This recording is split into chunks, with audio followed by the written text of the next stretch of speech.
Hello friends, welcome to the channel quick book learner. I am Sakshi और जो हम पढ़ रहे हैं वो भारतीय इतिहास का घटना चक्र पढ़ रहे हैं, जिसमें हम आधुनिक भारत के इतिहास के बारे में पढ़ रहे हैं। फ्रेंड्स, जो हम टॉपिक पढ़ रहे हैं वो 1857 की क्रांति है, जिसमें हम जैसा कि करते आए सबसे पहले नोट्स पढ़ेंगे, उसके बाद जो भी इंपॉर्टेंट क्वेश्चंस दिए गए हैं उन क्वेश्चंस को डील करेंगे। अगर हम 1857 की क्रांति को देखते हैं तो हम देखेंगे सबसे पहले इसमें क्या क्या पॉइंट्स दिए गए हैं। तो अगर हम यहाँ देखते हैं तो दिसंबर 1856 में सरकार ने पुराने लोहे वाली बंदूक ब्राउन बेस के स्थान पर नवीन एनफील्ड राइफल के प्रयोग का क्या किया, निर्णय लिया। तो दिसंबर 1856 में सरकार ने क्या किया, पुरानी लोहे वाली बंदूक को रिप्लेस करके एक नई एनफील्ड राइफल के प्रयोग का क्या किया, निर्णय लिया। इसका प्रशिक्षण डमडम, अंबाला और सियालकोट में किया जाना था। तो ये जो नई एनफील्ड राइफल थी, इसका प्रशिक्षण कहाँ करा जाना था, तो डमडम, अंबाला और सियालकोट में इसका प्रशिक्षण करा जाना था। इस नई राइफल में कारतूस के ऊपरी भाग को मुंह से काटना पड़ता था। तो ये जो नई राइफल थी, इसमें कारतूस के ऊपरी भाग को मुंह से काटना पड़ता था। जनवरी 1857 में बंगाल सेना में यह अफवाह फैल गई कि चर्बी वाले कारतूस में गाय और सुअर की चर्बी है। सैनिक अधिकारियों ने इस अफवाह की जांच किए बिना तुरंत इसका खंडन कर दिया कि हम इसका प्रयोग नहीं करेंगे, बिना जांच किए। किंतु सैनिकों को विश्वास हो गया कि चर्बी वाले कारतूसों का प्रयोग उनके धर्म को भ्रष्ट करने का एक क्या है, निश्चित प्रयत्न है। तो अगर हम यहाँ पे देखते हैं कि यह अफवाह फैल गई थी कि ये जो कारतूस है ये किसका बना हुआ है, गाय और सुअर के मांस का बना हुआ है। सैनिक अधिकारियों ने इस अफवाह की जांच किए बिना इसका क्या कर दिया, खंडन कर दिया कि ये जो अफवाह फैली है ये पूरी तरीके से झूठ है। लेकिन सैनिकों को यह विश्वास हो गया कि चर्बी वाले कारतूसों का प्रयोग उनके धर्म को भ्रष्ट करने का एक क्या है, निश्चित प्रयत्न है। यही भारत के प्रथम स्वतंत्रता संग्राम 1857 के विद्रोह का एक क्या बनता है, तात्कालिक कारण बना। 29 मार्च 1857 को बैरकपुर में सैनिकों ने चर्बी वाले कारतूसों का प्रयोग करने से इनकार कर दिया। तो अगर हम बात कर रहे हैं 29 मार्च 1857 को बैरकपुर में सैनिकों ने चर्बी वाले कारतूसों का प्रयोग करने से क्या कर दिया, इनकार कर दिया। और एक सैनिक मंगल पांडे ने, अगर हम बात करें किसके बारे में, मंगल पांडे के बारे में, कहाँ से संबंधित है, तो बैरकपुर में सैनिक थे। तो मंगल पांडे ने अपने एजुडेंट पर आक्रमण कर उसकी क्या कर दी, हत्या कर दी। अंग्रेजों द्वारा 34वीं एनआई रेजिमेंट भंग कर दी गई और अपराधियों को क्या किया गया, दंड दिया गया। 1857 की क्रांति का प्रमुख कारण ब्रिटिश साम्राज्य की घिनौनी नीतियां थीं, जिनसे तंग आकर अंततः विद्रोह का ज्वालामुखी फट गया। तो अगर हम बात करें 1857 की क्रांति का प्रमुख कारण जो था वो क्या था, ब्रिटिश साम्राज्य की घिनौनी नीतियां थी, जिनसे तंग आकर अंततः विद्रोह का ज्वालामुखी जो था वो क्या हो गया, फट गया। एंग्लो इंडियन इतिहासकारों ने सैनिक असंतोषों तथा चर्बी वाले कारतूसों को ही 1857 के महान विद्रोह का सबसे मुख्य तथा महत्वपूर्ण कारण बताया है। परंतु आधुनिक भारतीय इतिहासकारों ने यह सिद्ध कर दिया है कि चर्बी वाले कारतूस ही इस विद्रोह का एकमात्र कारण और अथवा सबसे प्रमुख कारण नहीं था। तो हमने क्या देखा कि दो लोगों का, अगर हम बात करते हैं एंग्लो इंडियन इतिहासकारों की, तो उन्होंने क्या कहा कि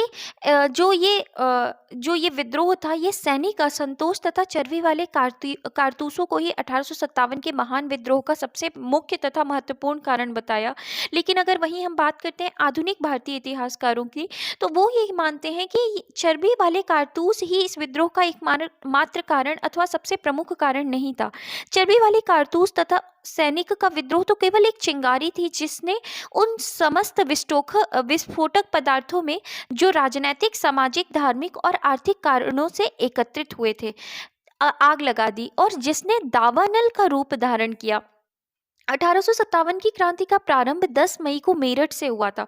तो अगर हम बात कर रहे हैं कि 1857 की क्रांति का प्रारंभ जो है वो कहाँ से हुआ था, 10 मई को मेरठ से हुआ। यहाँ की 3री कैवेलरी रेजिमेंट के सैनिकों ने चर्बी युक्त कारतूसों को छूने से क्या कर दिया, इनकार कर दिया। तो शुरुआत कहाँ से हुई है, 10 मई मेरठ से हुई है 1857 की क्रांति।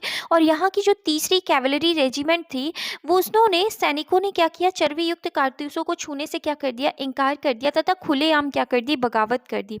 अपने अधिकारियों पर गोली चलाई तथा अपने साथियों को मुक्त करवाकर वे लोग दिल्ली की ओर क्या हो गए, चल पड़े। जनरल हैविट के पास 2200 यूरोपीय सैनिक थे, परंतु उसने इस तूफान को रोकने का कोई प्रयास नहीं किया। विद्रोहियों ने 12 मई 1857 को दिल्ली पर क्या कर लिया, अधिकार कर लिया। तो हम ध्यान से अगर हम पढ़ें तो हमने देखा कि 10 मई को क्या होता है, मेरठ में ये जो बगावत थी, बगावत की शुरुआत होती है, 1857 की क्रांति की शुरुआत होती है। और फिर ये जब सब ये भीड़ कहाँ एकत्रित होती है, 12 मई 1857 को दिल्ली में, और दिल्ली पर भी 12 मई 1857 को क्या कर लिया जाता है, अधिकार कर लिया जाता है। इस प्रकार सैनिकों का दिल्ली के लाल किले पर पहुंचना जो थी वो क्या थी, ये पहली घटना थी। तो सैनिकों का दिल्ली के लाल किले पर पहुंचना पहली घटना थी। 1857 के स्वाधीनता संग्राम का प्रतीक जो था वो क्या था, तो जो 1857 के स्वाधीनता संग्राम का जो प्रतीक था वो कमल और रोटी था। तो इस तरीके से हमने बात की मेरठ और दिल्ली के बारे में। अब हम अगर देखें, बरेली में रुहेलखंड के भूतपूर्व शासक के उत्तराधिकारी खान बहादुर ने 1857 के विद्रोह की रहनुमाई की। तो अगर हम बात कर रहे हैं किसके बारे में, बरेली के बारे में, तो बरेली में अगर हम जानते हैं तो बरेली में रुहेलखंड के भूतपूर्व शासक के उत्तराधिकारी थे कौन, खान बहादुर। तो कभी क्वेश्चन पूछे कि बरेली से 1857 का नेतृत्व कौन कर रहा था, तो कौन थे, खान बहादुर ने 1857 के विद्रोह की रहनुमाई की शुरुआत की। मुगल सम्राट बहादुर शाह द्वितीय ने उन्हें वॉइसरॉय के पद पर नियुक्त किया था। रानी लक्ष्मीबाई, मूल नाम मणिकर्णिका, का जन्म 19 नवंबर 1835 को गोलघर में हुआ था, जो वर्तमान में वाराणसी में है।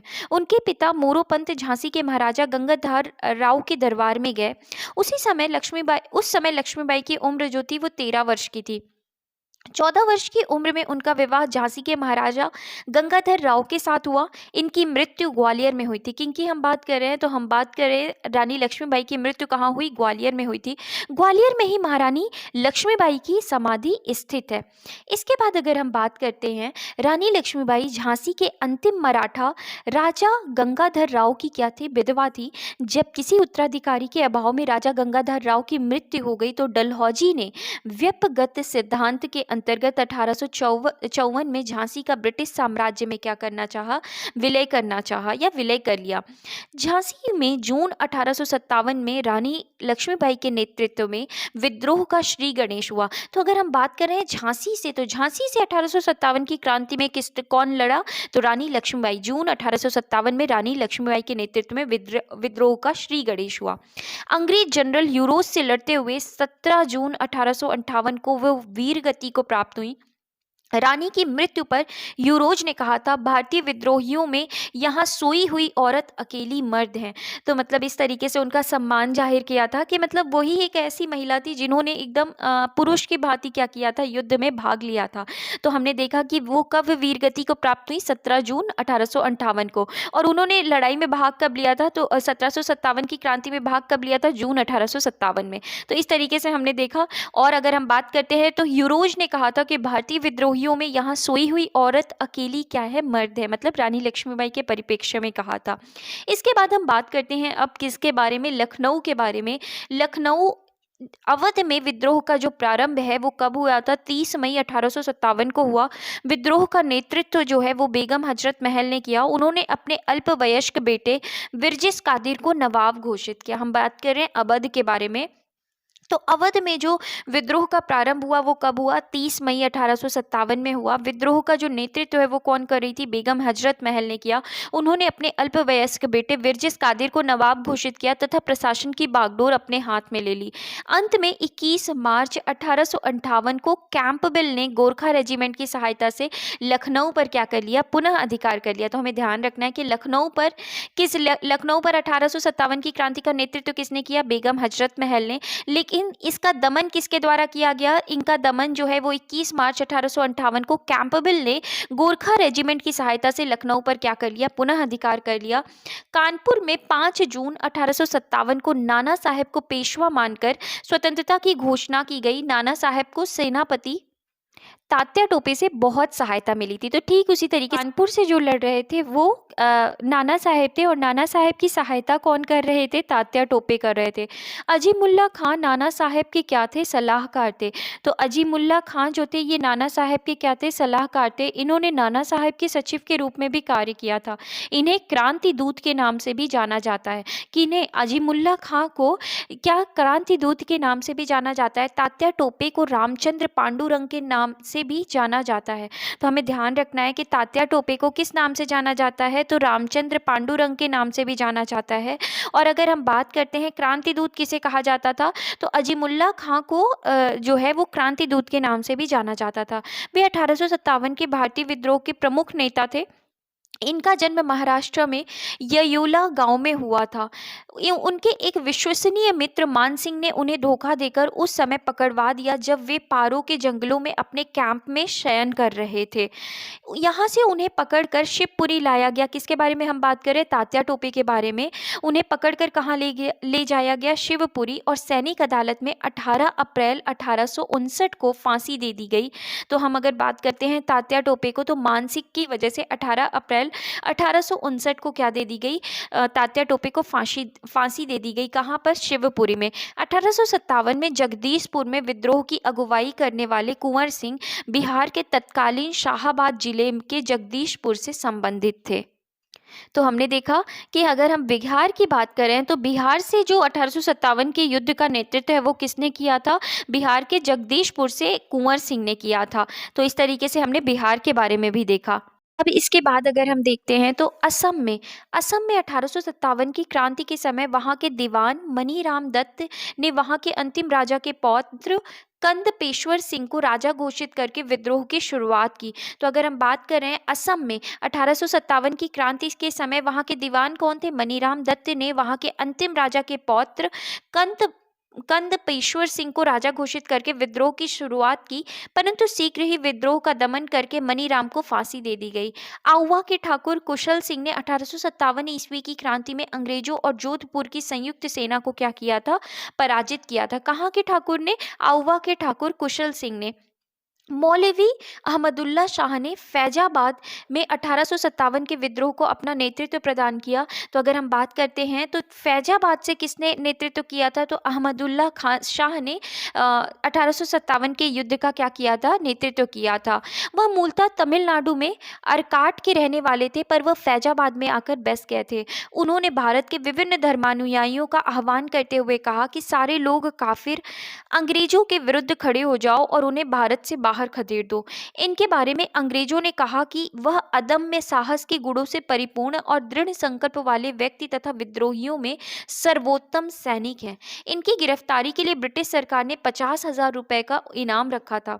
इसके बाद हमने किसके बारे में बात की है? हमने बात की है अहमदुल्ला शाह, जिन्होंने फैजाबाद में 1857 का विद्रोह का नेतृत्व किया था। इसके बाद अगर हम बात करते हैं तो अब हम बात करते हैं 1857 के विद्रोह को मिर्जा गालिब ने स्वयं अपनी आंखों से देखा था। इनका जन्म, हम बात करें किसके बारे में? मिर्जा गालिब के बारे में। तो इन्होंने स्वयं अपनी आंखों से देखा था 1857 का विद्रोह। इनका जन्म 27 दिसंबर 1797 को आगरा में और मृत्यु 15 फरवरी 1869 को दिल्ली में हुई थी। 1857 के स्वतंत्रता संघर्ष में ग्वालियर के सिंधिया ने अंग्रेजों की सर्वाधिक सहायता की थी। तो ध्यान देना है हमें कि स्वतंत्रता संघर्ष में ग्वालियर के जो सिंधिया थे इन्होंने अंग्रेजों की क्या की थी? सर्वाधिक सहायता की। यूरोपीय इतिहासकारों ने ग्वालियर के मंत्री सर दिनकर राव और हैदराबाद के मंत्री सालार जंग की राजभक्ति की बहुत सराहना की है। तो किसने? यूरोपीय इतिहासकारों ने ग्वालियर के मंत्री सर दिनकर राव और हैदराबाद के मंत्री सालार जंग की राजभक्ति की बहुत सराहना की है। संकट के समय कैनिंग ने कहा था, किसने? कैनिंग ने कहा था, यदि सिंधिया भी विद्रोह में सम्मिलित हो जाएं तो मुझे कल ही बिस्तर गोल करना होगा। 1857 का विद्रोह बहुत बड़े क्षेत्र में फैला हुआ था और इसे जनता का व्यापक समर्थन प्राप्त था। फिर भी पूरे देश को या भारतीय समाज के अभी सभी अंगों तथा वर्गों को यह अपनी लपेट में नहीं ले सका। यह दक्षिण भारत तथा पूर्वी और पश्चिम भारत के अधिकांश भागों में नहीं फैल सका। ग्वालियर के सिंधिया, अगर हम बात करें कि किन किन लोगों ने भाग ही नहीं लिया, तो ग्वालियर के सिंधिया, इंदौर के होलकर, हैदराबाद के निज़ाम, जोधपुर के राजा, भोपाल के नवाब, पटियाला, नाभा और जींद के सिख शासक और पंजाब के दूसरे सिख सरदार, कश्मीर के महाराजा तथा दूसरे अनेक सरदार और बड़े जमींदारों ने विद्रोह को कुचलने में अंग्रेजों की सक्रिय सहायता की। गवर्नर जनरल कैनिंग ने बाद में टिप्पणी कि इन शासकों तथा सरदारों ने तूफानों के आगे बांध की तरह काम किया, वरना ये तूफान एक ही लहर में हमें बहा ले जाता। ये किसने कहा? कैनिंग ने। 1857 के विद्रोह में शिक्षित वर्ग ने कोई रुचि नहीं दिखाई। तो हमने जिनको देखा कि उन्होंने उस वर्ग ने क्या किया था? अंग्रेजों का साथ दिया। वहीं पे अगर हम बात करते हैं तो दूसरा वर्ग जो शिक्षित वर्ग था, कोई रुचि दिखाई नहीं 1857 की क्रांति में, जो इस महासमर की असफलता के प्रमुख कारणों में से क्या था? एक था। इसके बाद हम अगर देखें तो 1857 के विद्रोह के समय भारत का गवर्नर जनरल जो था वो कौन था? लॉर्ड कैनिंग था। विद्रोह के समय लॉर्ड कैनिंग ने इलाहाबाद को आपातकालीन मुख्यालय बनाया था। लॉर्ड कैनिंग भारत में कंपनी द्वारा नियुक्त अंतिम गवर्नर जनरल तथा ब्रिटिश सम्राट के अधीन नियुक्त भारत का पहला क्या था? वॉइस रॉय था। क्योंकि हमें पता है 1858 का जो एक्ट आता है, भारत शासन अधिनियम आता है, उसके तहत क्या कहा जाने लगा था कि अब जो भारत का गवर्नर जनरल है, अब वो क्या कहा जाएगा? भारत का वॉइस रॉय कहा जाएगा। तो उस हिसाब से अगर हम देखते हैं तो अंतिम गवर्नर जनरल कौन थे? Lord Canning. और पहला वॉइस रॉय भी कौन था? लॉर्ड कैनिंग था। न्यायिक सुधारों के अंतर्गत कैनिंग ने इंडियन हाई कोर्ट एक्ट द्वारा बंबई, कलकत्ता और मद्रास में एक एक उच्च न्यायालय की क्या कराई? स्थापना की। तो हमें ध्यान रखना है कि न्यायिक सुधारों के अंतर्गत कैनिंग ने इंडियन हाई कोर्ट एक्ट द्वारा बंबई, कलकत्ता और मद्रास में एक एक उच्च न्यायालय की स्थापना की। सामाजिक सुधारों के अंतर्गत विधवा पुनर्विवाह अधिनियम 1856 में कैनिंग के समय में ही पारित हुआ था। 1857 के सिपाही विद्रोह को भारत में प्रथम स्वतंत्रता संग्राम के नाम से तथा ब्रिटेन में इंडियन म्यूटिनी के नाम से अभिहित किया जाता है। 1857 के विद्रोह के समय बैरकपुर में lieutenant general sir John Bennet Hearsey commanding officer थे। तो हमें ध्यान रखना है कि 1857 के विद्रोह के समय बैरकपुर में lieutenant general sir John Bennet Hearsey commanding officer थे। जिस समय भारत में 1857 की क्रांति हुई, विस्कॉन्ट पार्मस्टन ब्रिटेन के क्या थे? प्रधानमंत्री थे। तो जब भारत में 1857 की क्रांति हुई थी, उस समय जो विस्कॉन्ट पार्मस्टन थे वो ब्रिटेन के क्या थे? प्रधानमंत्री थे। इनका कार्यकाल 1855 से 1858 ईस्वी तक तथा 1859 से 1865 ईस्वी तक था। 1857 के विद्रोह की असफलता का मुख्य कारण किसी सामान्य योजना एवं केंद्रीय संगठन की कमी था। विद्रोहियों के नेताओं में कोई संगठन की भावना देखने में नहीं आई। उनके पास किसी सुनियोजित कार्यक्रम का पूर्ण अभाव था। उनमें अनुशासन की कमी भी थी। कभी कभी तो वे अनुशासित सेना के बजाय दंगाई भीड़ की तरह व्यवहार करते थे। उनके पास एक भविष्योन्मुख कार्यक्रम, सुसंगत विचारधारा, राजनीतिक परिप्रेक्ष्य या भावी समाज और अर्थव्यवस्था के प्रति एक स्पष्ट दृष्टिकोण का क्या था? अभाव था। तो ये एक बहुत बड़ी वजह थी कि भारत जो था वो 1857 की क्रांति में विजय नहीं पा सका। इसके बाद हम दूसरा पैरा देखें। 14 सितंबर 1857 को अंग्रेजों द्वारा दिल्ली पर अधिकार करने के क्रम में जनरल जॉन निकलसन घायल हुआ और 23 सितंबर 1857 को उसकी क्या हो जाती है? मृत्यु हो जाती है। लखनऊ में 1857 के विद्रोह के दौरान अंग्रेज रेसिडेंस की रक्षा करते हुए sir Henry Lawrence, major general Havelock तथा जनरल नील की क्या हो गई? मृत्यु हो गई। तो हमने देखा कि दिल्ली पर अधिकार करने के क्रम में जनरल जॉन निकलसन क्या हुआ? घायल हुआ और उसकी क्या हो जाती है? मृत्यु हो जाती है। और लखनऊ में विद्रोह के समय अंग्रेजी रेसिडेंस की रक्षा करते हुए सर हेनरी लॉरेंस और मेजर जनरल हैवलॉक और जनरल नील की भी क्या हो जाती है? मृत्यु हो जाती है। सर जेम्स आउट्रम एवं डब्ल्यू टेलर ने 1857 के विद्रोह को हिंदू मुस्लिम षड्यंत्र का परिणाम बताया है। किसने हिंदू मुस्लिम षड्यंत्र का परिणाम बताया है? सर जेम्स आउट्रम तथा डब्ल्यू टेलर ने 1857 के विद्रोह को हिंदू मुस्लिम षड्यंत्र का परिणाम बताया है। आउट्रम का विचार था कि यह मुस्लिम षड्यंत्र था जिसमें हिंदू शिकायतों का लाभ उठाया गया।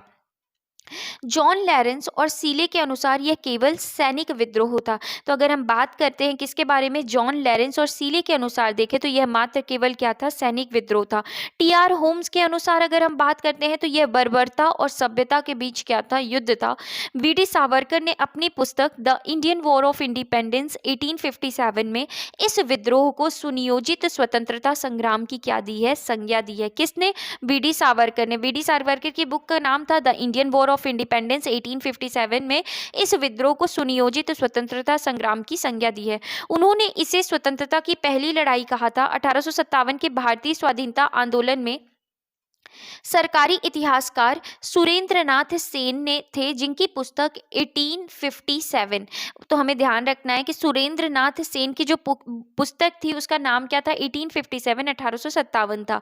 1957 में क्या की गई है, 1957 में प्रकाशित हुई थी सर सैयद अहमद खां द्वारा लिखित पुस्तक असबाब ए बगावत हिंद 1859 ईस्वी में प्रकाशित हुई थी, जिसमें 1857 के विद्रोह के कारणों की चर्चा की गई थी। भारत सरकार द्वारा आर.सी. मजूमदार को 1857 के विद्रोह का इतिहास लिखने के लिए नियुक्त किया गया था। तो भारत सरकार द्वारा किसको नियुक्त किया गया था, आर.सी. मजूमदार को 1857 के विद्रोह का इतिहास लिखने के लिए क्या किया गया था, नियुक्त किया गया था। परंतु सरकारी समिति से अनबन होने के कारण उन्होंने यह कार्य करने से क्या कर दिया, इनकार कर दिया तथा अपनी पुस्तक the sepoy mutiny and revolution of 1857 को स्वतंत्र रूप से वर्ष 1957 में प्रकाशित किया। तो अगर हम बात करते हैं तो the sepoy mutiny and revolution of 1857 ये किताब किसकी थी, तो आर.सी. मजूमदार की थी। मजूमदार ने ही 1857 के विद्रोह को तथाकथित प्रथम राष्ट्रीय स्वतंत्रता संग्राम, न प्रथम, न राष्ट्रीय और न ही स्वतंत्रता संग्राम था कहा था। तो किसने कहा था कि ये जो प्रथम राष्ट्रीय स्वतंत्रता संग्राम जो था ये ना प्रथम, ना राष्ट्रीय और ना ही स्वतंत्रता संग्राम था। तो ये बात जो है वो किसने की थी, मजूमदार ने की थी, आर.सी. मजूमदार ने। 1857 के विद्रोह का सबसे महत्वपूर्ण परिणाम महारानी विक्टोरिया की उद्घोषणा थी। यह उद्घोषणा 1 नवंबर 1858 को इलाहाबाद में हुए दरबार में लॉर्ड कैनिंग द्वारा उद्घोषित की गई। इसमें भारत में कंपनी के शासन को समाप्त कर भारत का शासन सीधे क्राउन के अधीन कर दिया गया। इस उद्घोषणा में भारत के ब्रिटिश साम्राज्य के विस्तार पर रोक, लोगों के धार्मिक मामलों में हस्तक्षेप न करना, एक समान कानूनी सुरक्षा सबको उपलब्ध कराना आदि शामिल थे। भारतीय रजवाड़ों के प्रति विजय और विलय की नीति का परित्याग कर दिया गया और सरकार ने राजाओं को गोद लेने की अनुमति प्रदान की, तथापि अन्य आश्वासन ब्रिटिश शासन द्वारा पूरे नहीं किए जा सके। तो क्या किया गया कि भाई 1857 की क्रांति जो है इसमें अंग्रेजों की कोई गलती नहीं है। ये जो कंपनी आई है व्यापार करने वो इतना ज़्यादा क्या कर रही है, लोगों के ऊपर अत्याचार कर रही है। तो अब हम पूरा जो शासन भार है वो कंपनी नहीं देखेगी, वो सब सीधे कौन देखेगा, वो ब्रिटिश साम्राज्य देखेगा। और यही था 1858 की जो रानी विक्टोरिया की उद्घोषणा थी वो यही थी। और अगर हम बात करते हैं तो 1857 के विद्रोह के दमन के बाद ब्रिटिश सरकार ने भारतीय फौज के नव गठन के लिए जुलाई 1858 में मेजर जनरल जोनाथन पील की अध्यक्षता में एक रॉयल कमीशन का गठन किया, जिसने सेना के रेजिमेंटों को जाति, समुदाय और धर्म के आधार पर विभाजित किया। तो अब क्या होगा, अब जो होगा गठन होगा, सेना का नव गठन होगा, नए तरीके से गठन होगा।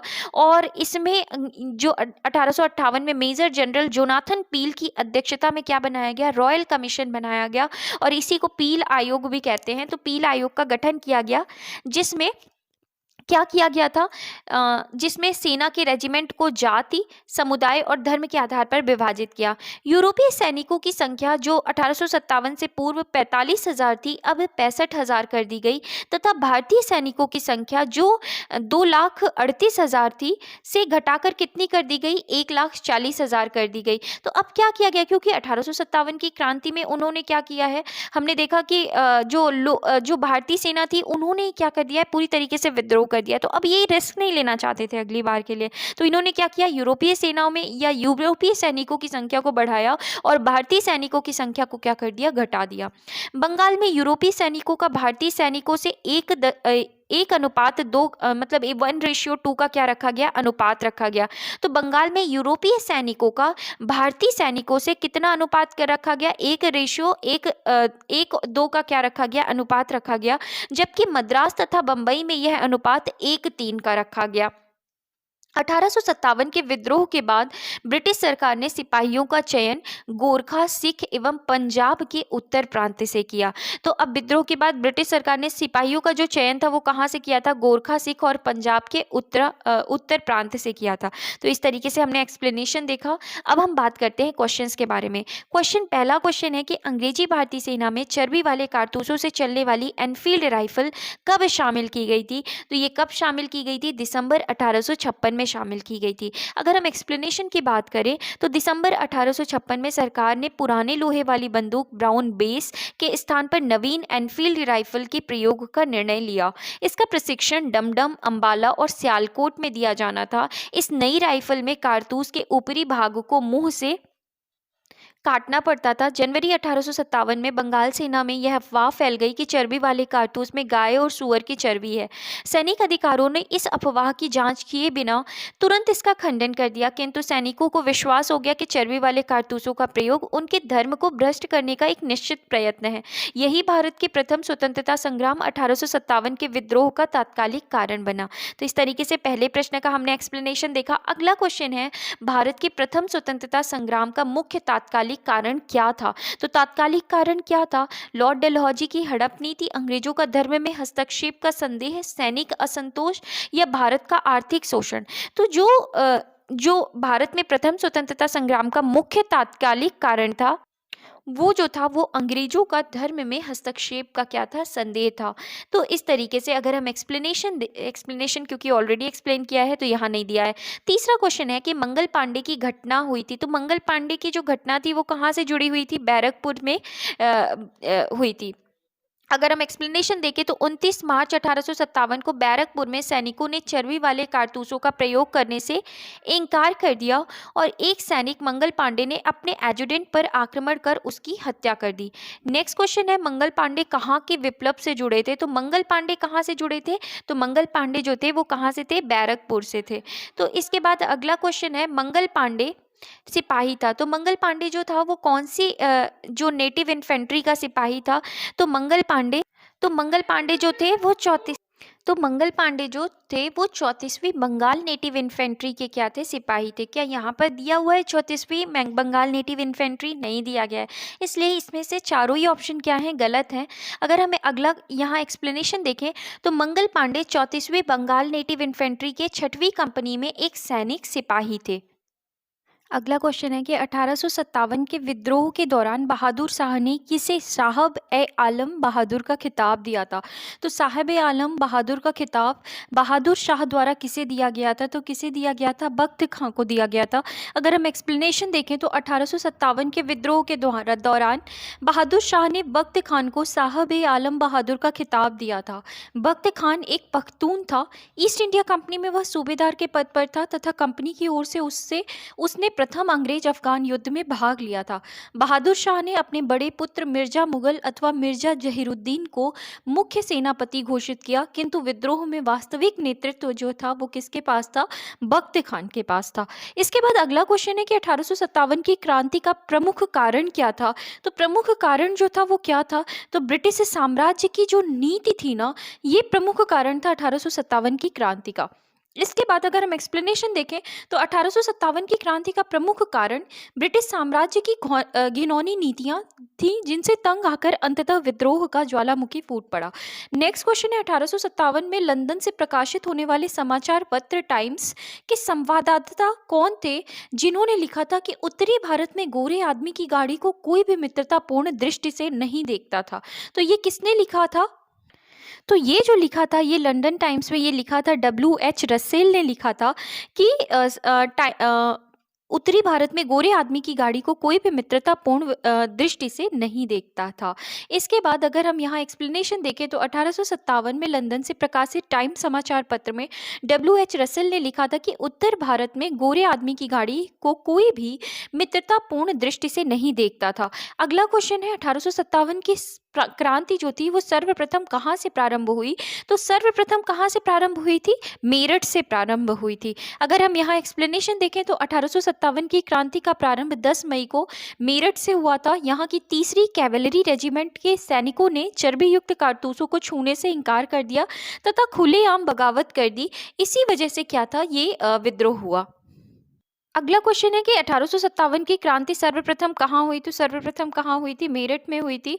अगला क्वेश्चन है 1857 के स्वतंत्रता संग्राम से संबंधित पहली घटना जो थी वो क्या थी? तो पहली घटना जो थी वो थी, अगर हम यहाँ पे सभी घटनाओं के, कानपुर में विद्रोह और नाना साहब का नेतृत्व संभालना, बेगम हजरत महल द्वारा अवध का नेतृत्व, सैनिकों का दिल्ली के लाल किले पर पहुंचना, झांसी की रानी का विद्रोह। तो जो 1857 के स्वतंत्रता संग्राम से संबंधित जो पहली घटना थी वो कौन थी? सैनिकों का दिल्ली के लाल किले पर पहुंचना। अगर हम यहाँ पे एक्सप्लेनेशन देखें तो 11 मई 1857 को दिल्ली में मेरठ से आए सिपाहियों के दस्ते ने मुगल सम्राट बहादुर शाह द्वितीय से यह अपील की कि सम्राट इन सिपाहियों का नेतृत्व स्वीकार करे। इस प्रकार सैनिकों का दिल्ली के लाल किले पर पहुंचना पहली घटना थी। कानपुर में नाना साहब ने 5 जून 1857 को विद्रोह किया। बेगम हजरत महल ने 30 मई 1857 को प्रारंभ अवध के विद्रोह का नेतृत्व किया। झांसी की रानी लक्ष्मीबाई ने जून 1857 में विद्रोह किया तथा वे 17 जून 1858 को शहीद हो गई। तो इस तरीके से जो पहली घटना थी वो हमने क्या देखा कि मेरठ से आए सिपाहियों के दस्ते ने मुगल सम्राट बहादुर शाह द्वितीय से यह अपील की कि सम्राट इन सिपाहियों का नेतृत्व स्वीकार कर ले। इस प्रकार सैनिकों का दिल्ली के लाल किले पर पहुंचना जो थी वो क्या थी? पहली घटना थी। अगला क्वेश्चन है 1857 के स्वाधीनता संग्राम का जो प्रतीक था वो क्या था? तो कमल और रोटी जो था वो 1857 के स्वाधीनता संग्राम का प्रतीक था। अगला क्वेश्चन है 1857 के संग्राम में निम्नलिखित केंद्रों में से सबसे पहले अंग्रेजों ने किसे पुनः अधिकृत किया? तो सबसे पहले पुनः अधिकृत किसे किया? दिल्ली को किया। अगर हम एक्सप्लेनेशन देखें तो कैप्टन निकोलसन के नेतृत्व में 3 महीने की घेराबंदी के पश्चात 20 सितंबर 1857 को अंग्रेजों द्वारा दिल्ली की पुनर्प्राप्ति कर ली गई थी। नेक्स्ट क्वेश्चन है कि 1857 के स्वाधीनता संघर्ष की वीरांगना महारानी लक्ष्मीबाई की जन्मस्थली है। तो महारानी लक्ष्मीबाई की जन्मस्थली कौन थी? वाराणसी थी। और अगर हम यहाँ एक्सप्लेनेशन देखें तो रानी लक्ष्मीबाई मूल नाम मणिकर्णिका का जन्म 19 नवंबर 1835 को गोलघर में हुआ था जो वर्तमान में वाराणसी में है। अगला क्वेश्चन है 1857 के बरेली विद्रोह का नेता कौन था? तो बरेली से कौन लड़ रहा था? खान बहादुर, कुंवर सिंह, मौलवी अहमद शाह या विरजिस कादिर? तो हम यहाँ पर अगर दिए गए ऑप्शन की बात करते हैं तो खान बहादुर जो थे वो कहाँ से लड़ रहे थे? बरेली से लड़ रहे थे। कुंवर सिंह कहाँ से लड़ रहे थे? तो ये बिहार से लड़ रहे थे। विरजिस कादिर जो थे ये बहुत जो बेगम हजरत महल थी उनके अल्पायु पुत्र थे। और मौलवी अहमद शाह जो लड़ रहे थे वो कहाँ से लड़ रहे थे? फैजाबाद से लड़ रहे थे। तो इस तरीके से हमने देखा। अगर हम एक्सप्लेनेशन देखें तो बरेली के रुहेल खंड के भूतपूर्व शासक के उत्तराधिकारी खान बहादुर ने 1857 के विद्रोह की रहनुमाई की। यद्यपि ब्रिटिश पेंशन पर गुजर बसर कर रहे खान बहादुर ने शुरू में इनमें कोई दिलचस्पी नहीं ली थी, किंतु विद्रोह की लहर फैलते ही उन्होंने खुद प्रशासन संभाल लिया और करीब 40,000 सैनिकों को संगठित कर अपनी मजबूत सेना बनाई और अंग्रेजों का कड़ा मुकाबला किया। मुगल सम्राट बहादुर शाह द्वितीय ने उन्हें वायसरॉय के पद पर नियुक्त किया था। इस पद पर अपने कार्यकाल के दौरान उन्होंने हिंदू और मुसलमानों के साथ समानता का व्यवहार किया और एक सुयोग्य राजनीतिज्ञ के गुणों का प्रदर्शन किया। इसके बाद अगला क्वेश्चन है महारानी लक्ष्मीबाई की समाधि कहाँ स्थित है? तो महारानी लक्ष्मीबाई की समाधि जो है वो कहाँ है? ग्वालियर में है। अगर हम एक्सप्लेनेशन देखें तो महारानी लक्ष्मीबाई का जन्म वाराणसी में जबकि इनकी मृत्यु ग्वालियर में हुई थी। ग्वालियर में ही महारानी लक्ष्मीबाई की समाधि स्थित है। अगला क्वेश्चन है रानी लक्ष्मीबाई को अंतिम युद्ध में सामना करना पड़ा था। तो किसका सामना करना पड़ा था? यूरोज का महारानी लक्ष्मीबाई को अंतिम युद्ध में सामना करना पड़ा था। अगर हम एक्सप्लेनेशन देखें तो रानी लक्ष्मीबाई झांसी के अंतिम मराठा राजा गंगाधर राव की विधवा थी। जब किसी उत्तराधिकारी के अभाव में राजा गंगाधर राव की मृत्यु हो गई तो डलहौजी ने व्यक्तिगत सिद्धांत के अंतर्गत 1854 में झांसी का ब्रिटिश साम्राज्य में विलय कर लिया। झांसी में जून 1857 में रानी लक्ष्मीबाई के नेतृत्व में विद्रोह का श्री गणेश हुआ। झांसी के पतन के बाद रानी ग्वालियर की ओर प्रस्थान कर गई, जहां तात्या टोपी के साथ अंग्रेजों को कई युद्ध में पराजित करने के बाद अंततः अंग्रेज जनरल यूरोज से लड़ते हुए 17 जून 1858 को वो वीरगति को प्राप्त हुई। रानी की मृत्यु पर यूरोज ने कहा था भारतीय विद्रोहियों में यहाँ सोई हुई औरत अकेली मर्द है। तो इस तरीके का हमने देखा एक्सप्लेनेशन। अगला क्वेश्चन है 1857 का विद्रोह लखनऊ में किसके नेतृत्व में आगे बढ़ा? तो अगर हम बात करते हैं लखनऊ में, तो बेगम ऑफ अवध, जो बेगम हजरत महल थी, उनके नेतृत्व में लखनऊ में जो विद्रोह था वो क्या हुआ, आगे बढ़ा। अगर हम यहाँ एक्सप्लेनेशन की बात करें तो लखनऊ या विद्रोह जो अवध में विद्रोह का प्रारंभ है वो 30 मई 1857 को हुआ। विद्रोह का नेतृत्व बेगम हजरत महल या बेगम ऑफ अवध ने किया। अगला क्वेश्चन है वह महिला जिन्होंने अवध में 1857 की क्रांति का नेतृत्व किया। तो अवध में जिन्होंने किया था नेतृत्व वो कौन थी? तो ये बेगम हजरत महल थी। अगला क्वेश्चन है लखनऊ में 1857 में स्वतंत्रता संग्राम का नेतृत्व किसने किया? तो किसने किया था? तो ये जो लखनऊ में 1857 के स्वतंत्रता संग्राम का नेतृत्व है वो किसने किया था? बेगम हजरत महल ने किया था। इसके बाद नेक्स्ट क्वेश्चन है निम्न में से कौन इलाहाबाद में 1857 के संग्राम का नेता था? तो इलाहाबाद में जो 1857 के संग्राम का नेता था वो कौन था? मौलवी लियाकत अली। अगर हम एक्सप्लेनेशन देखें तो इलाहाबाद में 1857 के संग्राम में विद्रोहियों की कमान मौलवी लियाकत अली ने संभाली। बाद में यहाँ के विद्रोह को जनरल नील ने क्या किया? समाप्त किया। अगला क्वेश्चन है 1857 के संघर्ष में भाग लेने वाले सिपाहियों की सर्वाधिक संख्या जो थी वो कहाँ से थी? तो अगर हम बात कर रहे हैं कि 1857 के संघर्ष में भाग लेने वाले सिपाहियों की जो सबसे ज़्यादा संख्या थी वो कहाँ से थी? तो वो अवध से थी। अगर हम एक्सप्लेनेशन पढ़ें तो 1857 के संघर्ष में भाग लेने वाले सिपाहियों की सर्वाधिक संख्या अवध से थी। वास्तव में उस समय अवध में शायद ही कोई ऐसा परिवार रहा हो जिसका कोई सदस्य सेना में ना रहा हो। केवल अवध से ही लगभग 75,000 सैनिक सेना में थे। अगला क्वेश्चन है नाना साहब का कमांडर इन चीफ कौन था? तो नाना साहब का जो कमांडर इन चीफ हुआ करते थे वो कौन थे? तात्या टोपे थे। अगर हम यहाँ एक्सप्लेनेशन देखें तो कानपुर में 5 जून 1857 को नाना साहब को पेशवा मानकर स्वतंत्रता की घोषणा की गई। नाना साहब के सेनापति या नाना साहब के commander in chief Tatya Tope से बहुत सहायता मिली थी। इसके बाद अजीमुल्ला खां सलाहकार थे। तो अजीमुल्ला खां किसके सलाहकार थे? तो वो नाना साहब के क्या थे? सलाहकार थे। तो अजीमुल्ला खां नाना साहब के क्या थे? सलाहकार थे। अगला क्वेश्चन है वर्ष 1857 के विद्रोह के संदर्भ में निम्नलिखित में से किसे उसके मित्र ने धोखा दिया तथा जिसे अंग्रेजों द्वारा बंदी बनाकर मार दिया गया?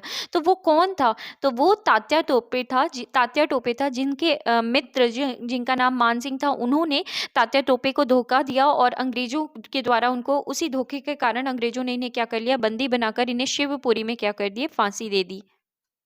तो अगर हम एक्सप्लेनेशन देखें तो तात्या टोपे को रामचंद्र पांडुरंग के नाम से भी जाना जाता था। वे 1857 के भारतीय विद्रोह के प्रमुख नेता थे। तो भारतीय विद्रोह के प्रमुख नेता थे। इनका जन्म महाराष्ट्र के योला गांव में हुआ था। वे अपने पिता के साथ बिठूर आ गए जहां वे पेशवा के दत्तक पुत्र नाना धोंदो पंत, इन्हें नाना साहब के नाम से भी जाना जाता है, और महाराज माधव सिंह जी के मित्र बन गए। 1851 में डलहौजी ने नाना साहब को उनके पिता के पेंशन से वंचित कर दिया। उधर तात्या टोपे पहले से ही ब्रिटिशों को अपना शत्रु मान चुके थे। दोनों ने मिलकर कानपुर में ईस्ट इंडिया कंपनी की भारतीय टुकड़ियों को जीतकर नाना साहब के आधिपत्य को स्थापित किया और तात्या स्वयं सेना के कमांडर इन चीफ बन गए। नाना साहब से अलग होने के बाद तात्या टोपे अपना मुख्यालय कालपी ले गए और रानी लक्ष्मीबाई से हाथ मिलाया। दोनों ने मिलकर बुंदेलखंड क्षेत्र में विद्रोह का नेतृत्व किया। जनरल यूरोज ने ग्वालियर के उस ऐतिहासिक युद्ध में इन्हें हराया जिससे रानी लक्ष्मीबाई वीरगति को प्राप्त हुई। ग्वालियर खो देने के पश्चात तात्या टोपे ने सागर एवं नर्मदा क्षेत्र तथा खानदेश एवं राजस्थान क्षेत्र में सफलतापूर्वक गुर्रिल्ला युद्ध का संचालन किया। 1 वर्ष तक अंग्रेज सेनाएं उन्हें पकड़ने में नाकाम रही। अंततः उनके एक विश्वसनीय मित्र मानसिंह ने उन्हें धोखा देकर उस समय पकड़वा दिया जब वे पारो के जंगल में अपने कैंप में शयन कर रहे थे। यहाँ से उन्हें पकड़कर शिवपुरी लाया गया और सैनिक अदालत में 18 अप्रैल 1859 को फांसी दे दी गई। तो इस तरीके से हमने इस क्वेश्चन की एक्सप्लेनेशन पढ़ी। अगला प्रश्न है 1857 के निम्नलिखित क्रांतिकारियों में से किसका वास्तविक नाम रामचंद्र पांडुरंग था? तो किसका नाम था? तात्या टोपे का नाम रामचंद्र पांडुरंग था। अगला क्वेश्चन है कुंवर सिंह 1857 के विद्रोह के एक प्रमुख नायक थे। वह निम्नलिखित में से किससे संबद्ध थे? तो कुंवर सिंह कहाँ से जुड़े हुए थे? ये बिहार से जुड़े हुए थे। अगर हम एक्सप्लेनेशन देखें तो 1857 में जगदीशपुर में विद्रोह की अगुवाई करने वाले कुंवर सिंह बिहार कि तत्कालीन शाहबाद जिले के जगदीशपुर से संबंधित थे। प्रकृति ने उन्हें अदम्य शौर्य, वीरता और सेना नायक के आदर्श गुणों से मंडित किया था। इसी कारण उन्हें सही में विद्रोह के दौरान बिहार का सिंह माना जाता है। उन्होंने शाहाबाद एवं आरा क्षेत्र में अंग्रेजों की सत्ता का तख्ता पलट किया और अपनी सरकार स्थापित की। वह कानपुर पर संयुक्त आक्रमण के लिए नाना साहब की मदद हेतु कालपी की ओर आगे बढ़े। वह विद्रोह की मशाल को रोहतास, मिर्जापुर, रीवा, बांदा और लखनऊ तक लेकर गए, जहां उनका अत्यंत सम्मानपूर्वक स्वागत किया गया। अपनी अंतिम सफलता के रूप में उन्होंने अपने गृह नगर जगदीशपुर के निकट अंग्रेजों को बुरी तरह पराजित किया। इसी युद्ध के दौरान कुंवर सिंह बुरी तरह घायल हो गए और 26 अप्रैल 1858 को उनकी मृत्यु हो गई। उनकी मृत्यु के बाद उनके भाई अमर सिंह ने दिसंबर 1858 तक अंग्रेजों के विरुद्ध क्या किया, संघर्ष जारी किया। तो ये रहा एक्सप्लेनेशन किसके बारे में, कुंवर सिंह के बारे में। अगला क्वेश्चन है कुंवर सिंह अंग्रेजों के खिलाफ 1857 के विद्रोह में किस जगह शामिल हुए। तो कहाँ शामिल हुए थे, वो आरा में शामिल हुए थे। अगर हम एक्सप्लेनेशन देखें तो एक्सप्लेनेशन है नहीं। अगला क्वेश्चन है 1857 की क्रांति के दौरान बिहार में क्रांतिकारियों का नेता कौन था। तो बिहार में क्रांतिकारियों का जो नेता था वो कौन था, बाबू कुंवर सिंह थे। अगला क्वेश्चन है बिहार में 1857 के विद्रोह का नेतृत्व किसने किया था। तो किसने किया था, कुंवर सिंह ने किया था। नेक्स्ट क्वेश्चन है कुंवर सिंह ने 1857 के विद्रोह का नेतृत्व किस प्रांत से किया था। तो किस प्रांत से किया था, बिहार प्रांत से किया था। नेक्स्ट क्वेश्चन है 1857 के विद्रोह का नेतृत्व बिहार में किसने किया था, कुंवर सिंह ने किया था। किसने किया था, तो ये कुंवर सिंह ने किया था। अगला क्वेश्चन है कि बिहार में 1857 के विद्रोह का नेतृत्व किसने किया। तो किसने किया था, कुंवर सिंह ने। नेक्स्ट क्वेश्चन अगर हम देखें तो जगदीशपुर के किस व्यक्ति ने 1857 ईस्वी के विप्लव में क्रांतिकारियों का नेतृत्व किया। तो किसने किया था, तो कुंवर सिंह ने नेतृत्व किया। नेक्स्ट क्वेश्चन जगदीशपुर के राजा का नाम क्या था। तो जगदीशपुर के राजा थे वो कौन थे, कुंवर सिंह थे। नेक्स्ट क्वेश्चन है कि पटना के 1857 के स्वतंत्रता संग्राम के नेता थे तो कौन थे, तो राजपूत कुंवर सिंह थे। अगर हम एक्सप्लेनेशन देखें तो पटना बिहार के निकट जगदीशपुर के जमींदार कुंवर सिंह ने विद्रोह का नेतृत्व किया। उनकी जमींदारी कंपनी की नीतियों के कारण छिन गई थी। फलस्वरूप उन्होंने अपने रोष की अभिव्यक्ति विद्रोह में कर दी। पटना में पीर अली के नेतृत्व में विद्रोह हुआ था, परंतु अंग्रेजों द्वारा इसके दमन के बाद विद्रोही जगदीशपुर आ गए और कुंवर सिंह ने इनका नेतृत्व किया।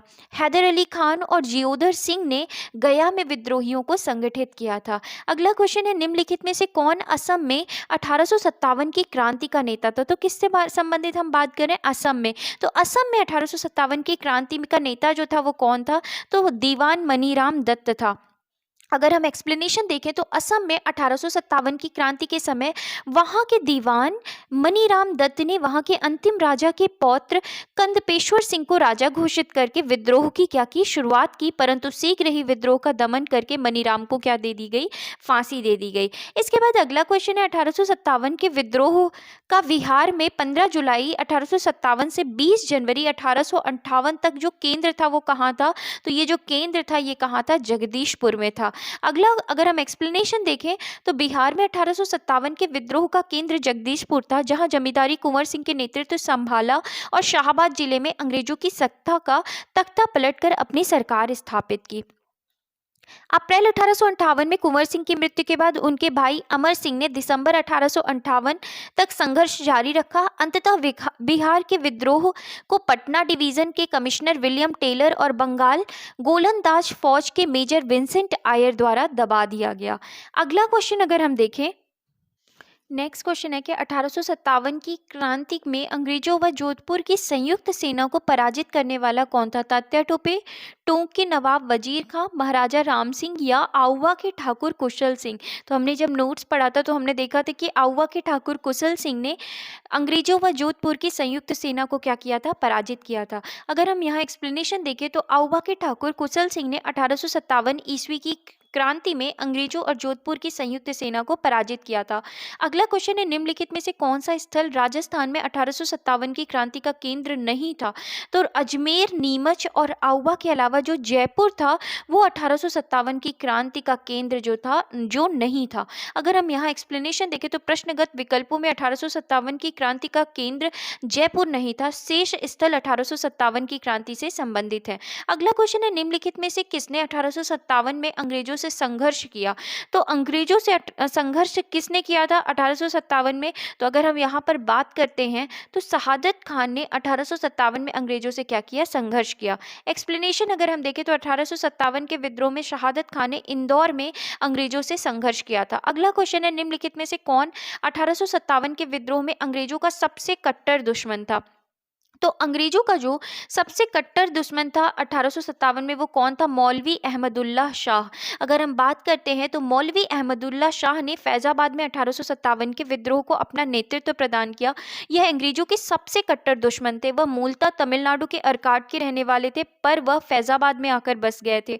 उन्होंने भारत के विभिन्न धर्मानुयायियों का आह्वान करते हुए कहा कि सारे लोग काफिर अंग्रेजों के विरुद्ध खड़े हो जाओ और उन्हें भारत से बाहर खदेड़ दो। इनके बारे में अंग्रेजों ने कहा कि वह अदम्य साहस के गुणों से परिपूर्ण और दृढ़ संकल्प वाले व्यक्ति तथा विद्रोहियों में सर्वोत्तम सैनिक है। इनकी गिरफ्तारी के लिए ब्रिटिश सरकार ने 50,000 रुपए का क्या रखा था? नेक्स्ट क्वेश्चन है कि 1857 के विद्रोह को किस उर्दू कवि ने देखा था? तो किस उर्दू कवि ने देखा था? तो मीर गालिब ने देखा था। अगर हम यहाँ एक्सप्लेनेशन देखें तो प्रश्नगत विकल्पों में दिए गए शायरों में 1857 के विद्रोह को मिर्जा गालिब ने स्वयं अपनी आंखों से देखा था। अगला क्वेश्चन है, सुप्रसिद्ध उर्दू शायर मिर्जा गालिब का मूल निवास क्या था? तो सुप्रसिद्ध उर्दू शायर मिर्जा गालिब का मूल स्थान क्या था? आगरा था। और अगर हम एक्सप्लेनेशन देखें तो उर्दू शायर मिर्जा गालिब का जन्म 27 सितंबर 1797 को आगरा में और मृत्यु 15 फरवरी 1869 को दिल्ली में हुई थी। इसी तरीके से अगला क्वेश्चन है कि आज़ादी की पहली लड़ाई 1857 में किसने भाग नहीं लिया? तो आज़ादी की पहली लड़ाई 1857 में किसने भाग नहीं लिया? तो दिए हुए ऑप्शन में अगर हम देखें तो रानी लक्ष्मीबाई ने भाग लिया था, तात्या टोपे ने लिया था, बहादुर शाह जफर ने लिया था, लेकिन भगत सिंह ने भाग नहीं लिया था। तो अगर हम यहाँ एक्सप्लेनेशन देखें तो भगत सिंह ने 1857 की आज़ादी की पहली लड़ाई में भाग नहीं लिया, जबकि रानी लक्ष्मीबाई, बहादुर शाह जफर एवं तात्या टोपे ने 1857 की लड़ाई में भारतीय जनमानस का नेतृत्व किया था। इसके बाद अगला क्वेश्चन है कि 1857 के विद्रोह से निम्नांकित में कौन संबद्ध नहीं था? तो 1857 के विद्रोह में कौन संबद्ध नहीं था? तो देखिए, कुंवर सिंह बिहार से लड़े थे, मौलवी अहमदुल्ला फैजाबाद से लड़े थे, बेगम हजरत महल लखनऊ से लड़ी थी, लेकिन उधम सिंह जो हैं वो संबद्ध नहीं है। तो सी आंसर जो है वो क्या है? करेक्ट है। अगर हम यहाँ एक्सप्लेनेशन की बात करते हैं तो उधम सिंह 1857 के विद्रोह से संबद्ध नहीं है। ये पंजाब के क्रांतिकारी थे। जालियांवाला बाग हत्याकांड का बदला लेने के लिए इन्होंने पंजाब के गवर्नर रहे माइकल ओ डायर की लंदन में मार्च 1940 में हत्या कर दी थी, जिसके लिए इन्हें गिरफ्तार करके मृत्युदंड दे दिया गया। बेगम हजरत महल ने लखनऊ में, कुंवर सिंह ने बिहार में तथा मौलवी अहमदुल्ला ने फैजाबाद में 1857 के विद्रोह का नेतृत्व किया था। इसके बाद अगला क्वेश्चन है कि 1857 के स्वतंत्रता संग्राम में किस राजवंश ने अंग्रेजों की सर्वाधिक सहायता की थी? तो अंग्रेजों की सर्वाधिक सहायता की अगर हम ऑप्शंस देखें तो ग्वालियर के सिंधिया, इंदौर के होलकर। हमें पता है कि 1857 के स्वतंत्रता संग्राम में इन दोनों ने ही अंग्रेजों की क्या करी थी? सहायता की थी। और ऑप्शंस जो दिए गए हैं उनको देख लेते हैं। तो नागपुर के भोसले और रामगढ़ के लोधी। तो अगर हम बात करते हैं तो इन ऑप्शन में अगर हम देखें कि सबसे ज़्यादा जो मदद की थी वो किसने की थी? तो सबसे ज़्यादा मदद जो है वो किसने की थी? ग्वालियर के सिंधिया ने की थी। कि सबने ही मदद थी, लेकिन इन चारों में सबसे ज़्यादा मदद की बात की जा रही है तो किसने की थी? ग्वालियर के सिंधिया ने की थी। अगला अगर हम यहाँ एक्सप्लेनेशन देखते हैं तो 1857 के स्वतंत्रता संघर्ष में ग्वालियर के सिंधिया ने अंग्रेजों की सर्वाधिक सहायता की। यूरोपीय इतिहासकारों ने ग्वालियर के मंत्री सर दिनकर राव और हैदराबाद के मंत्री सालार जंग की राजभक्ति की बहुत प्रशंसा की है। संकट के समय कैनिंग ने कहा था, यदि सिंधिया वे विद्रोह में सम्मिलित हो जाएं तो मुझे कल ही बिस्तर गोल करना होगा। तो इस तरीके से हमने देखा कि सिंधिया ने किस तरीके से अंग्रेजों की बढ़ चढ़कर क्या की थी? सहायता की थी। अगला प्रश्न है, भारत में शिक्षित मध्य वर्ग ने क्या किया था? तो अगर हम बात कर रहे हैं भारत में शिक्षित मध्य वर्ग ने 1857 के विद्रोह का विरोध किया था, 1857 के विद्रोह का समर्थन किया था, 1857 के विद्रोह से तटस्थता बनाए रखी थी, और चौथा है देसी शासकों के विरुद्ध युद्ध किया था। तो यहाँ पे भारत में शिक्षित मध्य वर्ग ने क्या किया था? तो भारत में शिक्षित मध्य वर्ग ने 1857 के विद्रोह से क्या की थी? तटस्थता बनाई रखी थी। जब हमने नोट्स पढ़े थे तभी हमने देखा था। तो भारत में शिक्षित मध्य वर्ग ने क्या किया था, 1857 के विद्रोह से तटस्थता बनाए रखी थी, कोई भाग नहीं लिया था। अगर हम यहाँ एक्सप्लेनेशन की बात करें तो 1857 के विद्रोह में शिक्षित वर्ग ने कोई रुचि नहीं ली, जो इस महासमर की असफलता के प्रमुख कारणों में से एक है। विद्रोही जिस प्रकार अंधविश्वासों का उपयोग करते या प्रगतिशील सामाजिक उपायों का विरोध करते थे, उससे शिक्षित भारतीय उनसे विदक कर दूर हो गए। शिक्षित भारतीय देश का पिछड़ापन दूर करना चाहते थे। उनके मन में यह गलत विश्वास भरा था कि अंग्रेज आधुनिकीकरण का यह काम पूरा करने में उनकी सहायता करेंगे, जबकि जमींदार, पुराने शासक और सरदारों तथा दूसरे सामंती तत्वों के नेतृत्व में लड़ने वाले विद्रोही देश को पीछे ले जाएंगे। कुछ समय बाद ही शिक्षित भारतीयों ने अपने अनुभव से जाना कि विदेशी शासन देश का आधुनिकीकरण करने में न सिर्फ असमर्थ साबित हुआ, बल्कि उसने उसे गरीब और पिछड़ा बनाए रखा। इस मामले में 1857 के क्रांतिकारी अधिक दूरदर्शी सिद्ध हुए। इसके बाद अगर हम नेक्स्ट क्वेश्चन देखें तो निम्नलिखित वर्गों में किसने 1857 के विद्रोह में भाग नहीं लिया था। तो किसने भाग नहीं लिया था, तो हमें पता है कि किसने भाग नहीं लिया था, तो जमींदारों ने भाग नहीं लिया। अगर हम बात करते हैं साहूकारों ने भाग नहीं लिया, और किसने भाग नहीं लिया था, तो यहाँ देखें अगर हम खेतीहर मजदूर, इन्होंने भाग लिया था। कृषकों ने भी भाग लिया था। तो इसका करेक्ट आंसर क्या होगा, साहूकार और जमींदारों ने जो है ये 1857 के विद्रोह में भाग नहीं लिया था। अगर हम यहाँ एक्सप्लेनेशन देखें तो 1857 का विद्रोह बहुत बड़े क्षेत्र में फैला हुआ था और इसे जनता का व्यापक समर्थन प्राप्त था। फिर भी पूरे देश को यह भारतीय समाज के सभी अंग तथा वर्गों को यह अपनी लपेट में नहीं ले सका। यह दक्षिणी भारत तथा पूर्वी और पश्चिमी भारत के अधिकांश भागों में नहीं फैल सका। भारतीय रजवाड़ों के अधिकांश शासक तथा बड़े जमींदार पक्के स्वार्थी तथा अंग्रेज की शक्ति से भयभीत थे और वे विद्रोह में शामिल नहीं हुए। ग्वालियर के सिंधिया, अगर हम बात कर रहे हैं, इंदौर के होलकर, हैदराबाद के निजाम, जोधपुर के राजा, भोपाल के नवाब, पटियाला, नाभा और जींद के सिख शासक एवं पंजाब के दूसरे सिख सरदार, कश्मीर के महाराजा, दूसरे अनेक सरदार, बड़े जमींदार ने विद्रोह को कुचलने में अंग्रेजों की सक्रिय सहायता की। गवर्नर जनरल कैनिंग ने बाद में टिप्पणी की कि इन शासकों तथा सरदारों ने तूफान के आगे बांध की तरह काम किया, वरना यह तूफान एक ही लहर में हमें बहा ले जाता। उच्च तथा मध्य वर्गों के अधिकांश लोग विद्रोहियों के आलोचक थे। विद्रोह में शामिल अवध के बहुत से तालुकदारों मतलब बड़े जमींदारों ने अंग्रेजों से यह आश्वासन पाकर कि उनकी जागीरें वापस दे दी जाएंगी, विद्रोह से किनारा कर लिया। ग्रामीण जनता के हमलों का निशाना सूदखोर साहूकार थे, इसलिए वे स्वाभाविक तौर पर विद्रोह के शत्रु हो गए थे। आधुनिक शिक्षा प्राप्त भारतीयों ने भी विद्रोह का साथ नहीं दिया। शिक्षित भारतीय देश का पिछड़ापन समाप्त करना चाहते थे। उनके मन में यह गलत विश्वास भरा था कि अंग्रेज आधुनिकीकरण के ये काम पूरा करने में उनकी क्या करेंगे, सहायता करेंगे। तो इस तरीके से हमने देखा कि इन वर्गों ने जो है वो 1857 के जो युद्ध हुआ था, 1857 की क्रांति में भाग नहीं लिया था। अगला क्वेश्चन है, निम्न में से कौन सा एक क्षेत्र 1857 का विद्रोह से प्रभावित नहीं था। तो अगर हम यहाँ बात कर रहे हैं तो झांसी हमने देखा था प्रभावित था। जगदीशपुर जो बिहार में है, वहाँ पे कुंवर सिंह का नेतृत्व से युद्ध हुआ तो वो भी प्रभावित था। लखनऊ में अवध में हमने देखा था बेगम हजरत महल बैठी थी, लेकिन चित्तौड़ जो था वो प्रभावित नहीं था। तो इसलिए चित्तौड़ जो है इसका क्या होगा, करेक्ट आंसर होगा। अगर हम यहाँ एक्सप्लेनेशन देखते हैं तो 1857 के विद्रोह से चित्तौड़ प्रभावित नहीं था, जबकि झांसी, जगदीशपुर और लखनऊ इस विद्रोह के केंद्र थे। इन केंद्रों की अगुवाई क्रमशः रानी लक्ष्मीबाई कहाँ से, झांसी से, कुंवर सिंह जगदीशपुर से और बेगम हजरत महल ने अवध या हम कहें लखनऊ से की थी। इसके बाद अगला क्वेश्चन है, 1857 के विद्रोह से बिहार का कौन सा भाग अप्रभावित रहा। तो अगर हम बात करते हैं बिहार के कौन सा भाग था जो अप्रभावित था, तो यहाँ दिए हुए ऑप्शन में हम देखें दानापुर, आरा, मुंगेर, पटना, मुजफ्फरपुर। तो दिए हुए ऑप्शंस में जो मुंगेर था वो क्या है, अप्रभावित रहा। तो इसका करेक्ट आंसर क्या होगा, ऑप्शन बी जो है ये इसका क्या होगा, करेक्ट आंसर होगा। अगर हम एक्सप्लेनेशन देखें तो 1857 के विद्रोह के दौरान बिहार में आरा, दानापुर, गया, पटना, मुजफ्फरपुर तथा शाहाबाद विद्रोह के प्रमुख केंद्र थे, जबकि मुंगेर का क्षेत्र इस विद्रोह से अप्रभावित रहा था। नेक्स्ट क्वेश्चन है, सूची 1 को सूची 2 में हमें क्या करना है, सुमेलित करना है। तो यहाँ पे हमें बताना है कि जो 1857 के विप्लव के नायक और उनके कार्य क्षेत्र को सही सूची में मिलाना है।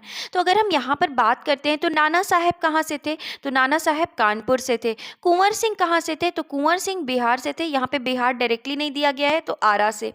मौलवी अहमदुल्ला कहाँ से थे, तो मौलवी अहमदुल्ला जो थे वो कहाँ से थे, मौलवी अहमदुल्ला जो थे वो कहाँ से थे। अगर हम यहाँ पे देखें तो सबसे पहले तो मौलवी अहमदुल्ला जो थे वो कहाँ से थे, अवध से थे। और अगर हम बात करते हैं बख्त का की, तो बख्त का कहाँ से थे, दिल्ली से थे। तो इस तरीके से हमने देखा और इसका सही उत्तर जो होगा वो कौन सा होगा, ऑप्शन सी जो होगा वो करेक्ट आंसर होगा। और अगर हम एक्सप्लेनेशन देखें तो बख्त खा कहाँ से थे, दिल्ली से, मौलवी अहमदुल्ला अवध से, कुंवर सिंह आरा से और नाना साहेब कहाँ से थे, कानपुर से थे। अगला क्वेश्चन है, सूची 1 को सूची 2 में से हमें सुमेलित करना है और सूचियों के नीचे दिए गए कूट का उपयोग करते हुए सही उत्तर चुनना है। तो अगर हम बात करते हैं झांसी से, तो झांसी से कौन थी, रानी लक्ष्मीबाई। लखनऊ से कौन थी, बेगम हजरत महल। कानपुर से कौन थे, तो कानपुर से जो थे वो कौन थे, अजीमुल्ला खां। और फैजाबाद से कौन थे, मौलवी अहमद शाह। तो अगर हम यहाँ करेक्ट एक्सप्लेनेशन की बात करें तो ए का 4 ऑलरेडी दिया गया, मतलब 2 ऑप्शन सी और डी ऑलरेडी एलिमिनेटेड है, ए और बी में कोई ऑप्शन है। बी का क्या होगा, 3। तो यहाँ पे हमने डायरेक्टली देख लिया कि ए ऑप्शन जो है वो क्या है, करेक्ट आंसर है। अगर हम एक्सप्लेनेशन की बात करें तो 1857 के विद्रोह में झांसी में रानी लक्ष्मीबाई, लखनऊ में बेगम हजरत महल, कानपुर एवं फतेहपुर में अजीमुल्ला खां तथा फैज़ाबाद में मौलवी अहमद शाह ने नेतृत्व किया था। फ्रेंड्स, यहाँ पे आपको लग रहा होगा कि कानपुर और फतेहपुर में यहाँ पर नाना साहब होने चाहिए थे, लेकिन यहाँ पे नाना साहब का क्योंकि ऑप्शन नहीं दिया गया और नाना साहब के जो सलाहकार थे उनका नाम क्या है, अजीमुल्ला खां, इसलिए हमने यहाँ पे कानपुर और फतेहपुर में किसको माना है, अजीमुल्ला खां को करेक्ट ऑप्शन माना है। इसके बाद अगला क्वेश्चन है, इनमें से किसने 1857 के विद्रोह में सक्रिय भाग लिया था। तो इनमें से किसने सक्रिय भाग लिया था, नाना साहब ने भी लिया था, बेगम हजरत महल ने लिया था, मौलवी अहमदुल्ला ने लिया था, बेगम जीनत महल। तो अगर हम बात करते हैं तो यहाँ पे ये ऊपर के 3 ऑप्शन बिल्कुल सही हैं। तो अगर हम यहाँ पे उपयुक्त में से एक से अधिक जो ई ऑप्शन है वो जो ज़्यादा सटीक है। अगर हम यहाँ एक्सप्लेनेशन की बात करें तो ईस्ट इंडिया कंपनी के राजनीतिक, आर्थिक, सामाजिक तथा धार्मिक कारणों के फलस्वरूप 1857 का विद्रोह प्रारंभ हुआ। लखनऊ में इस विद्रोह का प्रारंभ जून 1857 में हुआ।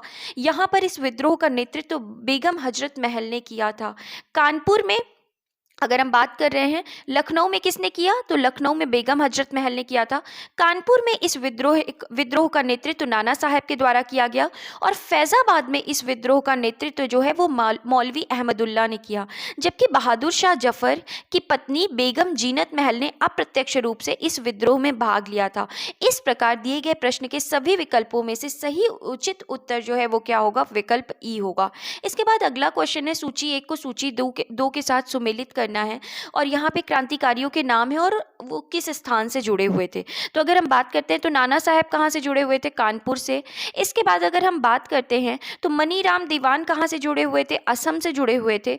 इसके बाद नवाब हामिद अली खां जो थे ये कहाँ से जुड़े हुए थे, तो नवाब हामिद अली खान जो थे वो दिल्ली से जुड़े थे और मौलवी अहमूद उल्लाह जो थे वो कहाँ से जुड़े हुए थे, लखनऊ से जुड़े हुए थे। तो हमें यहाँ पे देखना है कि ए का करेक्ट ऑप्शन क्या होगा, 2। तो यहाँ पे सी और डी जो है वो दोनों ही सही हो सकते हैं। बी का ऑप्शन अगर हम देखें तो क्या होगा, 1। तो यहाँ पर अगर हम बी, तो यहाँ पे दोनों में ही 1 दिया गया है। इसके बाद मौलवी अहमूद उल्लाह जो है वो 3 ऑप्शन। तो यहाँ पे ये जो डी ऑप्शन है बिल्कुल सटीक बैठ रहा है, तो ये डी ऑप्शन क्या है, करेक्ट आंसर है। इसके बाद अगला क्वेश्चन देखें, लेकिन उसके पहले हम देखें तो नाना साहब कानपुर, नवाब हामिद अली खां दिल्ली, मौलवी अहमूद उल्लाह लखनऊ, मनीराम दीवान असम। तो इस तरीके से मौलवी अहमूद उल्लाह जो लिखा है ये अहमदुल्ला शाह के लिए ही लिखा हुआ है। इसके बाद अगला क्वेश्चन अगर हम देखें, 1857 के विद्रोह के समय भारत का गवर्नर जनरल कौन था। तो 1857 के विद्रोह के समय भारत का जो गवर्नर जनरल था वो कौन था, लॉर्ड कैनिंग था। अगर हम यहाँ एक्सप्लेनेशन देखें तो 1857 के विद्रोह के समय भारत का गवर्नर जनरल लॉर्ड कैनिंग था। लॉर्ड कैनिंग भारत में कंपनी द्वारा नियुक्त अंतिम गवर्नर जनरल तथा ब्रिटिश सम्राट के अधीन नियुक्त भारत का पहला वॉइसरॉय था। नेक्स्ट क्वेश्चन है 1857 के विद्रोह के समय भारत का गवर्नर जनरल कौन था? तो 1857 के विद्रोह के समय भारत का गवर्नर जनरल जो था वो कौन था? तो लॉर्ड कैनिंग जो था वो भारत का क्या था? गवर्नर जनरल था। नेक्स्ट क्वेश्चन है 1857 में भारत का गवर्नर जनरल कौन था? सेम रिपीटेड क्वेश्चन, कौन था? कैनिंग था। इसके बाद नेक्स्ट क्वेश्चन है सिपाही विद्रोह के समय भारत का गवर्नर जनरल कौन था?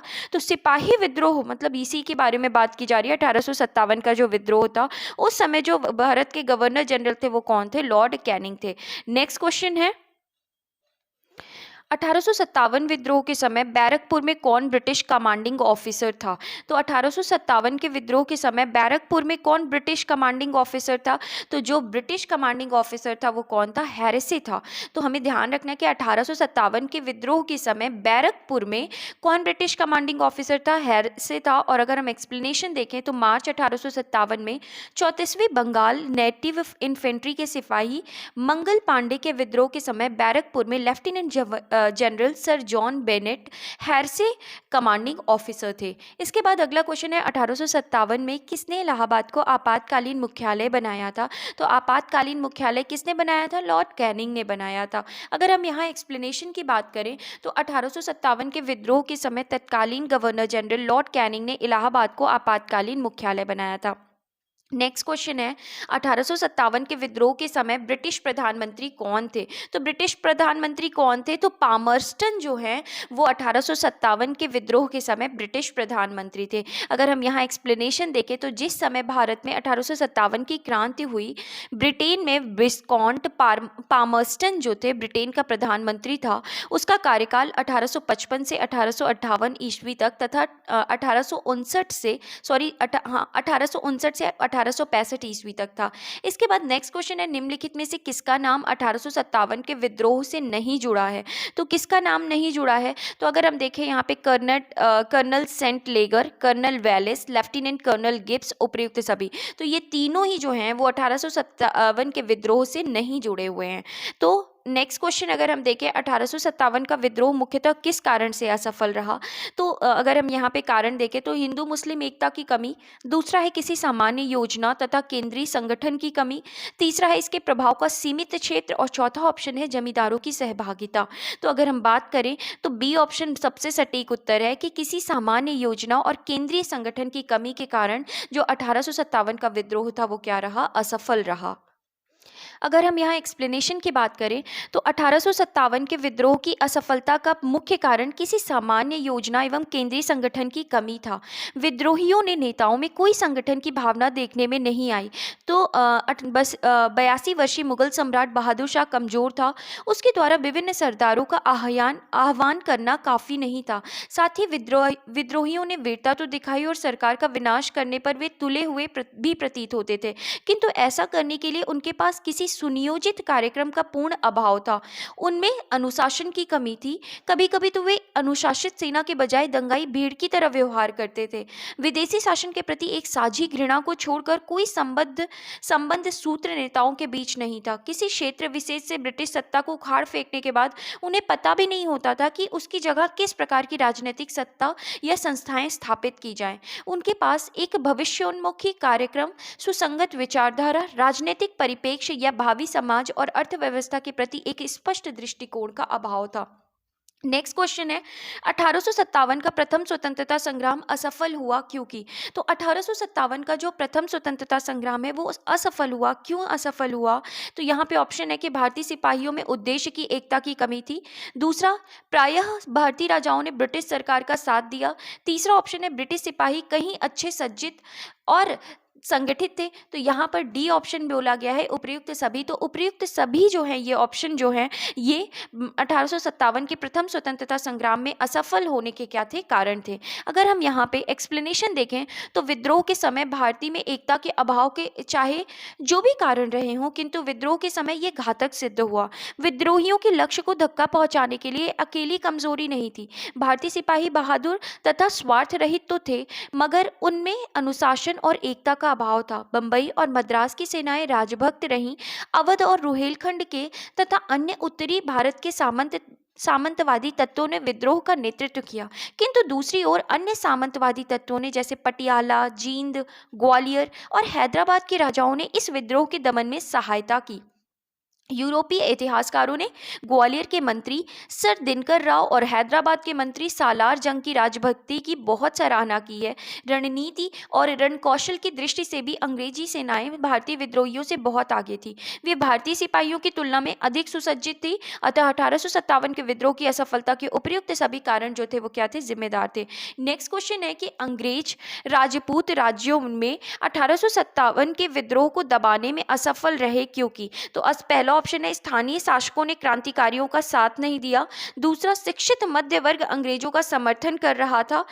अगर हम और ऑप्शंस देखते हैं तो छावनियों के सैनिक राजपूताना से बाहर के क्रांतिकारियों का नेतृत्व स्वीकारने को तैयार नहीं थे। और चौथा है कि समाचार पत्र क्रांतिकारियों के सही उद्देश्य को नहीं दर्शा पाए। तो अगर हम इन ऑप्शंस को देखते हैं तो इन ऑप्शंस में हमें सबसे सटीक देखने को मिलेगा कि अंग्रेज राजपूत राज्यों में 1857 के विद्रोह को दबाने में सफल क्यों रहे। तो राजपूत राज्यों में 1857 के विद्रोह को दबाने में सफल इसलिए रहे क्योंकि स्थानीय शासकों ने क्रांतिकारियों का साथ नहीं दिया था। यहाँ पे अगर हम एक्सप्लेनेशन देखें कि निम्नलिखित में से किन ब्रिटिश अधिकारियों ने लखनऊ में अपना जीवन खोया था, तो हम बात करें अगर यहाँ पर तो जनरल नील थे जिन्होंने लखनऊ में अपना जीवन खोया था। मेजर जनरल हैवलॉक और सर हेनरी लॉरेंस, इन तीनों ने लखनऊ में अपना क्या किया था, जीवन खोया था। अगर हम एक्सप्लेनेशन देखें तो 14 सितंबर 1857 को अंग्रेज द्वारा दिल्ली पर अधिकार करने के क्रम में जनरल जॉन निकलसन घायल हुए थे। तो जनरल जॉन निकलसन कहाँ घायल हुए थे, दिल्ली पर। और 23 सितंबर 1857 को उनकी क्या हुई थी, मृत्यु हुई थी। तो अगर हम बात कर रहे हैं जनरल जॉन निकलसन की, तो उनकी मृत्यु कहाँ हुई, दिल्ली में हुई थी। लेकिन अगर हम बात करें लखनऊ में, तो लखनऊ में 1857 के विद्रोह के दौरान अंग्रेज रेजिडेंसी की रक्षा करते हुए sir Henry Lawrence, major general Havelock तथा जनरल नील की क्या हो गई थी, मृत्यु हो गई थी। नेक्स्ट क्वेश्चन है कि कथन है कि 1857 में प्रथम स्वतंत्रता संग्राम ब्रिटिश सरकार से स्वतंत्रता प्राप्त करने में असफल रहा। तो बिल्कुल सही है बात कि 1857 में प्रथम स्वतंत्रता संग्राम जो था वो ब्रिटिश सरकार से स्वतंत्रता प्राप्त करने में क्या रहा, असफल रहा। कारण है बहादुर शाह जफर के नेतृत्व को जन सहयोग नहीं मिला था और अधिकांश महत्वपूर्ण रियासतों के शासक उनका साथ देने में कतरा गए थे।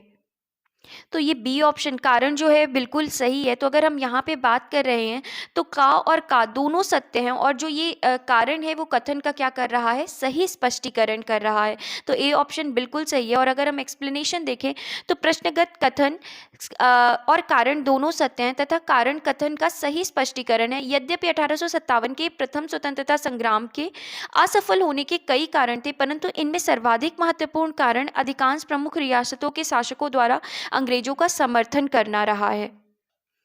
नेक्स्ट क्वेश्चन है कि निम्नलिखित में से किसने 1857 के विद्रोह को एक षड्यंत्र की संज्ञा दी है। तो षड्यंत्र की संज्ञा किसने दी थी, हमने पढ़ा था नोट्स में कि सर जेम्स आउटरम एवं डब्ल्यू टेलर जो थे उन्होंने 1857 के विद्रोह को क्या कहा, षड्यंत्र की संज्ञा कहा है। अगर हम एक्सप्लेनेशन देखें तो सर जेम्स आउटरम एवं डब्ल्यू टेलर ने 1857 के विद्रोह को हिंदू मुस्लिम षड्यंत्र का परिणाम बताया है। आउटरम का विचार था कि यह मुस्लिम षड्यंत्र था जिसमें हिंदू शिकायतों का लाभ उठाया गया। जॉन लॉरेंस और सीले के अनुसार, अगर हम बात करें किसके बारे में, तो जॉन लॉरेंस और सीले के अनुसार यह केवल सैनिक विद्रोह था। किसने बोला ये, जॉन लॉरेंस और सीले ने। जॉन सीले के अनुसार 1857 का विद्रोह एक पूर्णतः देशभक्ति रहित और स्वार्थी सैनिक विद्रोह था जिसमें ना कोई स्थानीय नेतृत्व ही था और ना ही इसे सर्वसाधारण का समर्थन प्राप्त था। उसके अनुसार यह एक संस्थापित सरकार के विरुद्ध भारतीय सेना का विद्रोह था। इसके बाद अगर हम बात करते हैं टी.आर. होम्स के अनुसार यह बर्बरता और सभ्यता के बीच का क्या था, युद्ध था। इसके बाद नेक्स्ट क्वेश्चन है आधुनिक इतिहासकार जिसने 1857 के विद्रोह को स्वतंत्रता की पहली लड़ाई कहा, ये किसने कहा था, तो ये कहा था किसने, वी.डी. सावरकर ने। तो आधुनिक इतिहासकार में जिसने 1857 के विद्रोह को स्वतंत्रता की पहली लड़ाई कहा वो किसने कहा था, वी.डी. सावरकर ने किसने कहा? अगर हम एक्सप्लेनेशन देखें तो वीडी सावरकर ने अपनी पुस्तक the Indian war of independence 1857 में 1857 के विद्रोह को सुनियोजित स्वतंत्रता संग्राम की संज्ञा दी। उन्होंने इसे स्वतंत्रता की पहली लड़ाई कहा है। अगला क्वेश्चन है 1857 के संग्राम को प्रथम स्वतंत्रता संग्राम का नाम किसने दिया? तो प्रथम स्वतंत्रता संग्राम का नाम जो है वो किसने दिया था? वीडी सावरकर ने दिया था। नेक्स्ट क्वेश्चन है भारतीय स्वतंत्रता आंदोलन का सरकारी इतिहासकार था। तो सरकारी इतिहासकार किसे चुना गया था? अगर हम बात करते हैं तो भारतीय स्वाधीनता आंदोलन का सरकारी इतिहासकार पहले चुना गया था आरसी मजूमदार को, बाद में मना क्या हो गया था किसी कारणवश। तो बाद में जो ये भारतीय स्वाधीनता आंदोलन का सरकारी इतिहासकार था वो कौन थे? एस.एन. सेन थे। अगर हम यहाँ पे बात करते हैं तो 1857 के भारतीय स्वाधीनता आंदोलन के सरकारी इतिहासकार सुरेंद्र नाथ सेन, जिन्हें एस.एन. सेन थे, जिनकी पुस्तक 1957 में क्या की थी? प्रकाशित हुई थी। नेक्स्ट क्वेश्चन है भारतीय भाषा में 1857 के विप्लव के कारणों पर लिखने वाला प्रथम भारतीय था। तो विप्लव के कारणों पर लिखने वाला भारतीय भाषा में 1857 के विप्लवों के कारणों पर लिखने वाला प्रथम भारतीय कौन था? तो सैयद अहमद खान था।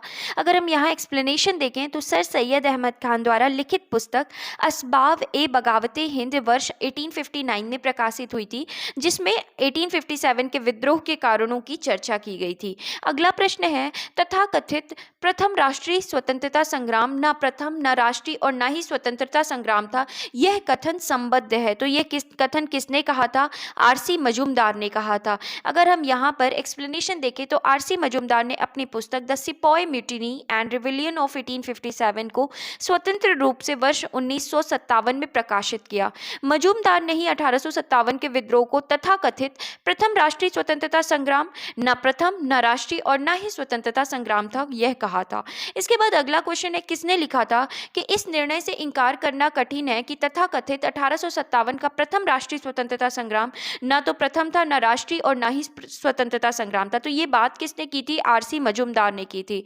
नेक्स्ट क्वेश्चन है 19वीं शताब्दी के मध्य में भारतीय राष्ट्रवाद भ्रूणावस्था में थी। इस तथ्य को मानने वाले इतिहासकार, तो इसको मानने वाले इतिहासकार कौन होते हैं? ये डॉक्टर आरसी मजूमदार और एस.एन. सेन। तो अगर हम ये क्वेश्चन फिर से देखें तो 19वीं शताब्दी के मध्य में भारतीय राष्ट्रवाद भ्रूणावस्था में थी।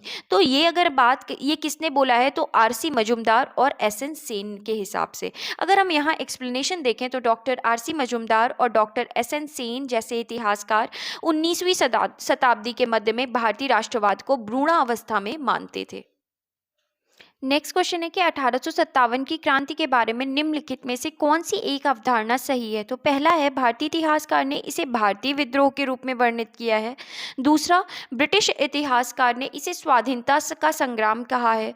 तीसरा है इसने भारत में ईस्ट इंडिया कंपनी की शासन प्रणाली को मृतप्राय बना दिया। और चौथा है कि यह क्रांति भारत में प्रशासनिक तंत्र को सुधारने हेतु की गई थी। तो यहाँ पर अगर हम बात करें तो कौन सी अवधारणा सही है? तो हमें पता है कि 1857 की क्रांति ने भारत में ईस्ट इंडिया कंपनी के शासन प्रणाली को क्या कर दिया? मृत प्राय बना दिया। अगर हम यहाँ नेक्स्ट क्वेश्चन एक्सप्लेनेशन देखें तो 1857 की क्रांति के परिणाम स्वरूप भारतीय शासन की बागडोर कंपनी के हाथों से निकलकर ब्रिटिश क्राउन के हाथों में चली गई तथा इसकी शासन प्रणाली में भी आमूलचूल परिवर्तन किया गया। अतः 1857 की क्रांति के संदर्भ में प्रश्नगत विकल्प सी की अवधारणा ही सही है, जबकि अन्य कथन सही नहीं है। नेक्स्ट क्वेश्चन है महारानी विक्टोरिया ने भारतीय प्रशासन को ब्रिटिश ताज के नियंत्रण में लेने की घोषणा कब की थी? तो ये कब की? 1 नवंबर 1858 को की थी। अगर हम एक्सप्लेनेशन देखें तो 1857 की क्रांति के दमन के पश्चात 1 नवंबर 1858 को महारानी विक्टोरिया ने भारतीय प्रशासन को ब्रिटिश ताज के नियंत्रण में लेने की घोषणा की। इस घोषणा के बाद भारत में कंपनी के शासन को समाप्त कर भारत को सीधे ब्रिटिश क्राउन के अधीन कर दिया गया। एक भारत मंत्री या सचिव तथा 15 सदस्यों वाली इंडियन काउंसिल की स्थापना की गई। तत्कालीन गवर्नर जनरल लॉर्ड कैनिंग को ही भारत का प्रथम वाइसरॉय बनाया गया। तो इस तरीके से हमने एक्सप्लेनेशन देखा। नेक्स्ट क्वेश्चन है साम्राज्य विक्टोरिया ने 1858 की घोषणा में भारतीयों को बहुत सी चीजें दिए जाने का आश्वासन दिया था। निम्न आश्वासनों में से कौन सा ब्रिटिश शासन ने पूरा किया था? तो पहला आश्वासन देखते हैं, रियासतों को हड़पने की नीति समाप्त कर दी जाएगी। तो ये बात कही गई थी और उन्होंने इस चीज़ को फॉलो भी किया था। दूसरा है, देसी रजवाड़ों की यथास्थिति बनाए रखी जाएगी। तीसरा है, भारतीय एवं यूरोपियन सभी प्रजा को समान व्यवहार मिलेगा। क्या ऐसा हुआ? बिल्कुल भी नहीं। भारतीयों के सामाजिक एवं धार्मिक विश्वासों में कोई हस्तक्षेप नहीं होगा। लेकिन हम कहेंगे कि वो समय समय पर कभी कभी किन्हीं किन्हीं परिस्थितियों में हमें देखने के लिए मिल ही जाता था। तो ऐसा नहीं था कि वो सामाजिक और धार्मिक विश्वासों में कोई हस्तक्षेप नहीं करते थे। हालांकि उन्होंने ऐसी बात की थी, लेकिन इसमें इसे दिए गए ऑप्शन में सबसे सटीक उत्तर है कि रियासतों को हड़पने की नीति को क्या कर दिया गया था? समाप्त कर दिया गया था। अगर हम एक्सप्लेनेशन देखें तो 1857 के विद्रोह का सबसे महत्वपूर्ण परिणाम महारानी विक्टोरिया की उद्घोषणा थी। यह उद्घोषणा 1 नवंबर 1858 को इलाहाबाद में हुए दरबार में लॉर्ड कैनिंग द्वारा उद्घोषित की गई। इसमें भारत में कंपनी के शासन को समाप्त कर भारत का शासन सीधे क्राउन के अधीन कर दिया गया। इस उद्घोषणा में भारत में ब्रिटिश साम्राज्य के विस्तार पर रोक, लोगों के धार्मिक मामलों में हस्तक्षेप न करना, एक समान कानूनी सुरक्षा सबको उपलब्ध कराना शामिल था। भारतीय रजवाड़ों के प्रति विजय और विलय की नीति का परित्याग कर दिया गया और सरकार ने राजाओं को गोद लेने की अनुमति प्रदान की। तथापि अन्य आश्वासन ब्रिटिश शासन द्वारा पूरे नहीं किए जा सके। अगला क्वेश्चन है, महारानी विक्टोरिया की उद्घोषणा का उद्देश्य क्या था? तो क्या उद्देश्य था? अगर हम बात करें तो भारतीय राज्यों को ब्रिटिश साम्राज्य में मिलाने के किसी भी विचार का परित्याग करना। बिल्कुल ठीक है। उन्होंने कहा था कि अब ये जो भारतीय राज्य को हम ब्रिटिश साम्राज्य में मिला रहे हैं, ये चीज़ों को अभी रोक दिया जाएगा। दूसरा है, भारतीय प्रशासन को ब्रिटिश क्राउन के अंतर्गत रखना। तो भारतीय प्रशासन को ब्रिटिश क्राउन के अंतर्गत रखना, ये भी उनके उद्घोषणा का क्या था? एक उद्देश्य था। भारत के साथ ईस्ट इंडिया कंपनी के व्यापार का नियमन करना, बिल्कुल नहीं। यहाँ पे ये ईस्ट इंडिया कंपनी के ये सारी चीज़ें उनके उसमें उद्देश्य में नहीं थी। तो ये दोनों ही, पहला और दूसरा ऑप्शन जो है वो क्या है? बिल्कुल सही है। और अगर हम यहाँ पे एक्सप्लेनेशन की बात करते हैं तो ब्रिटिश सरकार ने 1858 ईस्वी में एक अधिनियम लागू किया जिसे भारतीय प्रशासन सुधार संबंधी अधिनियम कहते हैं। इस अधिनियम के द्वारा भारत में ईस्ट इंडिया कंपनी के शासन का क्या कर दिया गया? अंत कर दिया गया। तो ईस्ट इंडिया कंपनी के शासन का क्या कर दिया गया? अंत कर दिया गया। और ब्रिटिश सरकार ने भारतीय प्रदेशों का प्रबंध सीधे अपने हाथों में ले लिया। इस अधिनियम के तहत 1858 ईस्वी में महारानी विक्टोरिया ने एक घोषणा की जिसमें यह उद्घोषित किया गया कि अब से भारत का शासन ब्रिटिश शासक के द्वारा व उनके लिए सेक्रेटरी ऑफ स्टेट द्वारा चलाया जाएगा। गवर्नर जनरल को वॉइसरॉय की पदवी दी गई और जिसका अर्थ था कि वह राजा का क्या था? प्रतिनिधि था। संक्षेप में भारत पर ब्रिटिश सर्वोच्चता सुदृढ़ रूप से स्थापित कर दी गई। साथ ही रानी विक्टोरिया द्वारा की गई घोषणा द्वारा देसी राज्यों को यह आश्वासन दिया गया कि उनका अस्तित्व बना रहेगा। स्पष्ट है कि भारतीय राज्यों को ब्रिटिश साम्राज्य में मिलाने के किसी भी विचार का परित्याग करने की क्या की गई? घोषणा की गई। तो क्या घोषणा की गई कि ब्रिटिश साम्राज्य में मिलाने की किसी भी विचार का, भारतीय राज्यों को ब्रिटिश साम्राज्य में मिलाने के किसी भी विचार का परित्याग करने की क्या की गई? घोषणा की गई।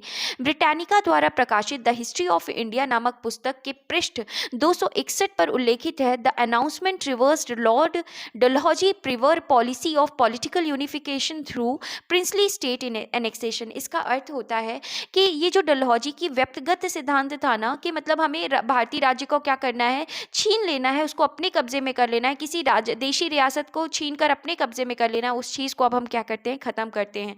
तो इस तरीके से हमने देखा ये एक्सप्लेनेशन। अगला क्वेश्चन अगर हम देखते हैं तो निम्नलिखित में से कौन सा आयोग 1857 के विद्रोह के दमन के बाद भारतीय फौज के नव संगठन से संबंधित है? तो हमने पढ़ा था पील आयोग बनाया गया था, इसी को रॉयल आयोग भी कहते हैं। तो ये बनाया गया था भारतीय फौज के नव संगठन से संबंधित था। यहाँ अगर हम एक्सप्लेनेशन देखें तो 1857 के विद्रोह के दमन के बाद ब्रिटिश सरकार ने भारतीय फौज के नव संगठन के लिए जुलाई 1858 में मेजर जनरल जोनाथन पील की अध्यक्षता में एक रॉयल कमीशन का गठन किया, जिसके द्वारा सेना के रेजिमेंटों को जाति, समुदाय और धर्म के आधार पर क्या किया गया? विभाजित किया गया। तो अगर हम बात करते हैं तो रॉयल कमीशन या पील आयोग का क्या किया गया? गठन किया गया, जिसके द्वारा सेना के रेजिमेंटों को जाति, समुदाय और धर्म के आधार पर विभाजित किया गया। यूरोपीय सैनिकों की संख्या जो 1857 से पूर्व 45,000 थी, अब कितनी कर दी गई? 65,000 कर दी गई। और भारतीय सैनिकों की संख्या जो 2,38,000 थी, घटाकर 1,40,000 कर दी गई। बंगाल में यूरोपीय सैनिकों का भारतीय सैनिकों से एक 2 के अनुपात में रखा गया, जबकि मद्रास तथा बम्बई में यह जो रेशियो था वो 1:3 रखा गया था। तो ये हमने क्या देखा है कि किस तरीके से भारतीय सैनिक और यूरोपीय सैनिक का अनुपात रखा गया था। तो अगर हम बात करें तो बंगाल में यूरोपीय सैनिकों का भारतीय सैनिकों से जो अनुपात रखा गया था वो कितना था, 1:2, जबकि मद्रास तथा बम्बई में जो ये अनुपात था वो कितना था, मद्रास और बम्बई में ये अनुपात 1:3 का रखा गया था। इसके बाद अगला हम क्वेश्चन अगर हम देखें तो 1857 के विद्रोह के बाद ब्रिटिश सरकार ने सिपाहियों का इन प्रांतों से चयन किया। तो कहाँ से चयन किया था, मतलब 1857 के बाद में विद्रोह के बाद में ब्रिटिश सरकार ने सिपाहियों को कहाँ से लिया, तो गोरखा, सिख और पंजाबी उत्तरी प्रांत से क्या किया था, जो सिपाही थे उनका चयन किया था। अगर हम यहाँ एक्सप्लेनेशन देखें तो 1857 के विद्रोह के बाद ब्रिटिश सरकार ने सिपाहियों का चयन गोरखा, सिख एवं पंजाब के उत्तर प्रांत से किया। 1857 के विद्रोह को भड़काने में उत्तर प्रदेश और बिहार के सैनिकों ने महत्वपूर्ण भूमिका निभाई थी, इसलिए ब्रिटिश सरकार इन्हें संदेह की दृष्टि से देखती थी। विद्रोह के समय बंगाल सेना के 60% सैनिक अवध तथा उत्तरी पश्चिम यूपी प्रांत के थे। विद्रोह के लिए भारतीय सेना उत्तरदायी थी। इसी कारण 1 नवंबर 1858 को महारानी विक्टोरिया ने घोषणा पत्र के अंतर्गत सेना का पुनर्गठन किया, जो विभाजन और प्रतिलोभन की नीति पर क्या था, आधारित था। तो इस तरीके से फ्रेंड्स हमने 1857 की क्रांति के बारे में देखा। आई होप आपको ये सेशन अच्छा लगा हो। अगर पसंद आया हो तो प्लीज़ लाइक करें, शेयर करें और सब्सक्राइब करें चैनल को, अगर सब्सक्राइब नहीं किया है तो। Thank you.